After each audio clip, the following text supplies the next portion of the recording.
and their like what they have to do outside of class, because Bethany can pull their class schedules for you pretty easily, but we always do that.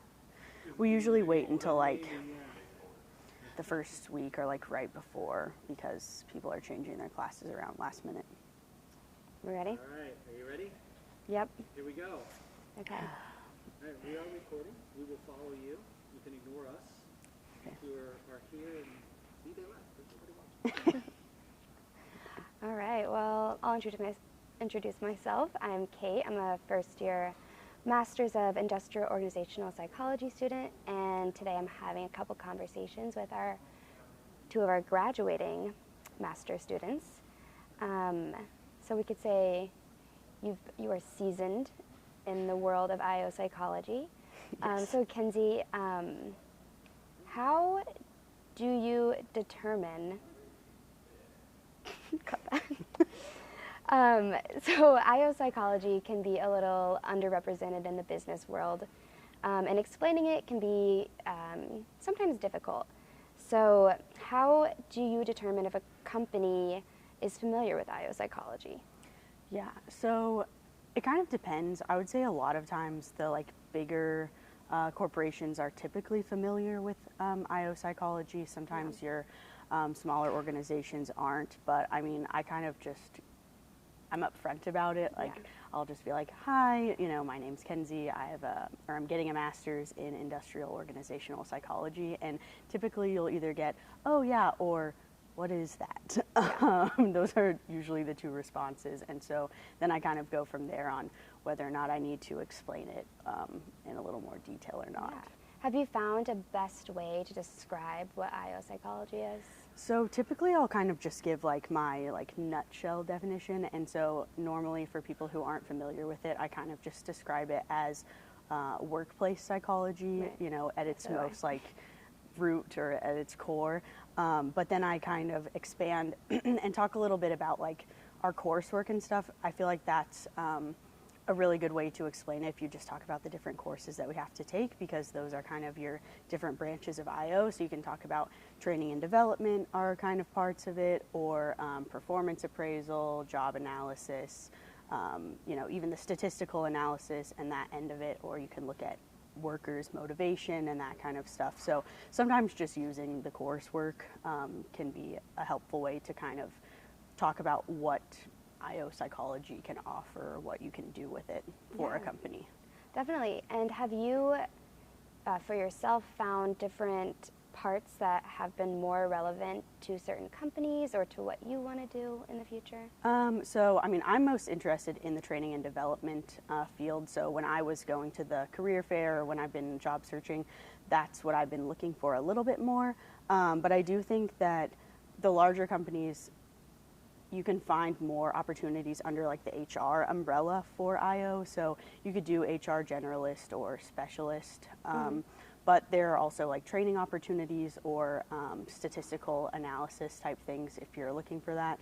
Sometimes organizations have like internal like research analyst type people. So it really just depends what you're interested in. And I would say just, you can use LinkedIn, but I've found that there's more detail and typically more postings on like company-specific job sites. Although LinkedIn is helpful, I think if you want to work at a specific place or you're looking under the HR umbrella, just go and look for your like HR jobs at, say NKU or whatever that may be. I think that can be helpful, but at the same time, you can start. LinkedIn is a place to start for sure, but like I said, the company-specific websites I think are more helpful. Right. So in the context of a career fair where it's a bunch of representatives from different companies, do you have any tips for how IO grad students could prepare for this conversation of quickly and succinctly explaining what it is that IO grads do? Yeah, so I think for me, what's been the best preparation is having to explain my degree to my family members or like friends of my family, because not a lot of people who I know what IO is. So honestly, that's prepared me a lot with my kind of like spiel or my like soapbox about IO psychology. But I mean, even just talking to your peers or like your professors and being like, hey, this is what I'm thinking about for like describing what I can offer a company or what IO can offer a company. And I think just like running that past either your peers or colleagues can definitely be helpful if you don't have to explain it to your family like I do. Right. Okay, well, thank you for those answers. We're going to switch gears a little bit and talk about resumes. So Yes. I never really, until this year, knew how I wanted to organize my resume. So how did you organize your resume? So I had a lot of help from Dr. B and Dr. Moberg, especially Dr. Moberg. He is a really good resource. He tore my resume apart and put it back together. He's really good he's really good at the formatting. Not gonna lie. So I kind of just started like obviously with your basic like contact information at the top, and then having your objective statement is really important. Just so when companies are glancing at your resume, that's the first thing they see, like what is your purpose, what are you looking for in applying with their organization. And then from there I had educational background, and then I thought it was important to include relevant coursework and like skills and that kind of stuff. So from some of my like previous graduate assistantships, I got specific training like Title IX and that sort of thing. I also included my total worker health certification in my skills and things like that. And then obviously I had my work experience, which includes my like graduate assistantships and that kind of stuff. And then I did also include my publication, so the posters and things that I have submitted with groups or with Dr. B, since I've been working on research with her for the past several years. That's included. And then for the publications, do you include that on your actual resume, or do you also have a CV for those? I just included it on my resume. You could obviously do it in CV format, but you can just include like a publication section on your resume and just, you know, make sure you do it in the APA format. Right. Is there any information that you have ever made a choice not to include on your resume? Now that I've gotten to the point of graduate school and I've had several graduate assistantships and job experiences, I don't really include my like undergraduate job experience or things like that anymore, just because I don't feel like it's relevant. Like I was a resident assistant when I was in undergrad, but I also worked in housing as a graduate assistant, so I just don't think it's necessary. Obviously I can talk about that if a company is interested in what I did in undergrad, but I don't necessarily feel like it's something that I need to include. Or like what I was involved in undergrad, like sorority type things. At this point in like my school and career, I don't necessarily feel like it has to be included on my resume. Yeah. Do you still include your undergraduate like GPA? Yes. And so right underneath the graduate level? Yes. Okay. Do you have different resumes for different kinds of jobs or career goals?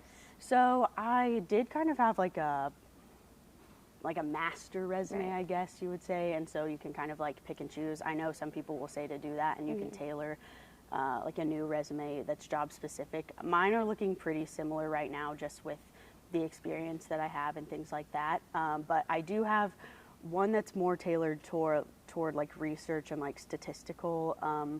Like that's my purpose. So my objective statements are different on two of my resumes. So one is more geared toward the statistical and research, and the other one is more geared toward human resources or the training and development that I mentioned that I've been more interested in. Right.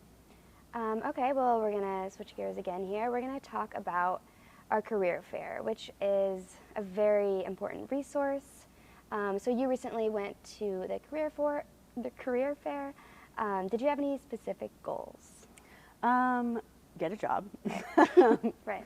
Obviously we know that, but no, I was more interested in just kind of, that was, I guess, in like March maybe. And so I was more interested in just kind of like dipping my toe in the water, putting myself out there, being able to talk to like the human resources representatives and like recruiters that come to the career fair, and kind of like practicing like what can I offer, what is IO, that kind of stuff, Yeah. and just seeing what was out there, because I wasn't even sure at the time. So that was kind of my goal, was just to kind of like put myself out there, see what was out there for job opportunities at the time. Right.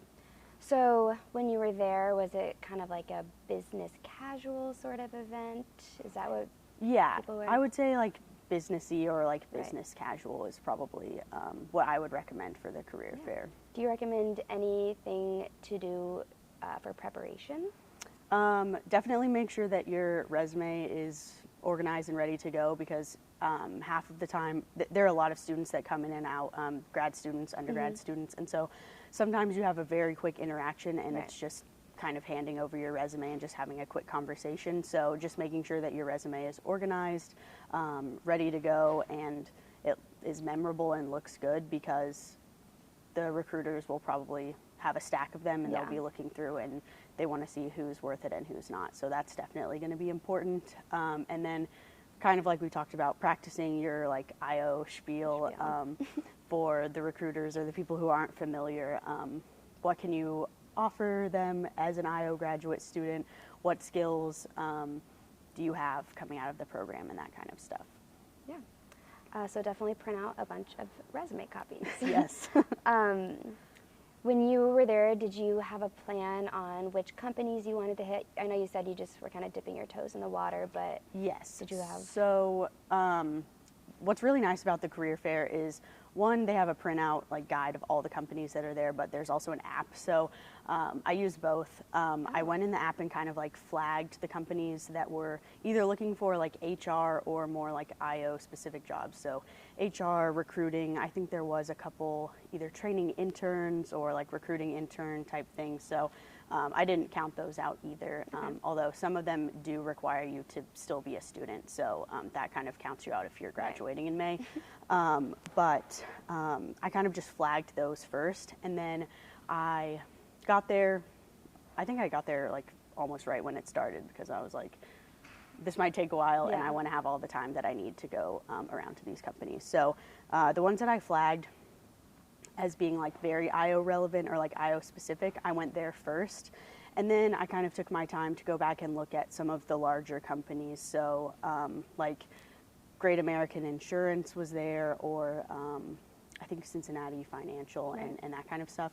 And those are your larger organizations. And although, according to the guide, they weren't necessarily looking for human resources or IO specific jobs, I figured their recruiters or their HR representatives would know if they had any openings. So I figured it couldn't hurt to stop by, put myself out there, give them my resume, at least kind of check in there. And that did end up yielding some results. I was able to find out that a couple of those companies had some openings for either interns or full-time positions that were available. So that was kind of useful once I made my way through the more like IO specific like companies that were seeking IO specific jobs. Yeah, so you used the app, you found companies that had research, had statistics, HR stuff. Yeah. So when you were visiting those booths, how did you convey your personal and career goals to the companies? Yeah, so some outright asked me what were my career goals, what am I looking for in a company, and that kind of stuff. And I would say at the time I wasn't as set on training as I am now.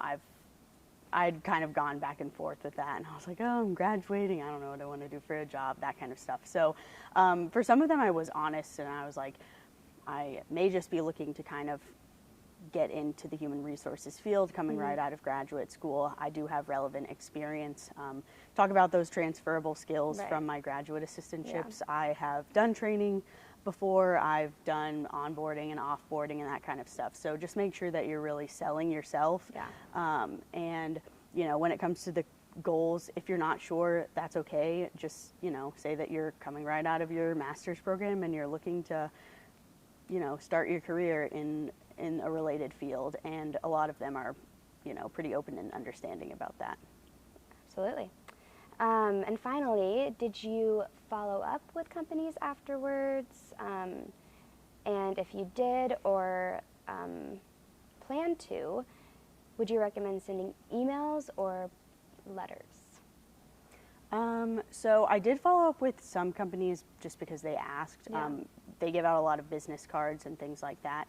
Other companies made it clear that they would reach out since they had my resume and my Right. contact information already. So for those, if I didn't hear back, I didn't necessarily push it.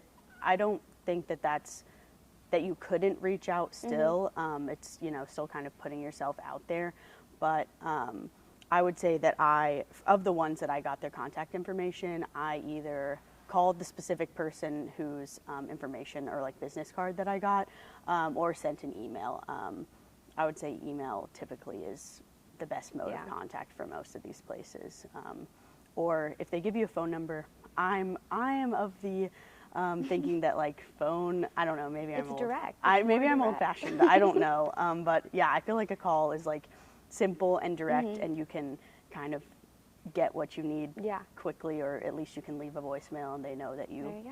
are interested. So yeah. Well, thank you so much for taking the time to answer questions. Yeah, and thanks for having me. good luck.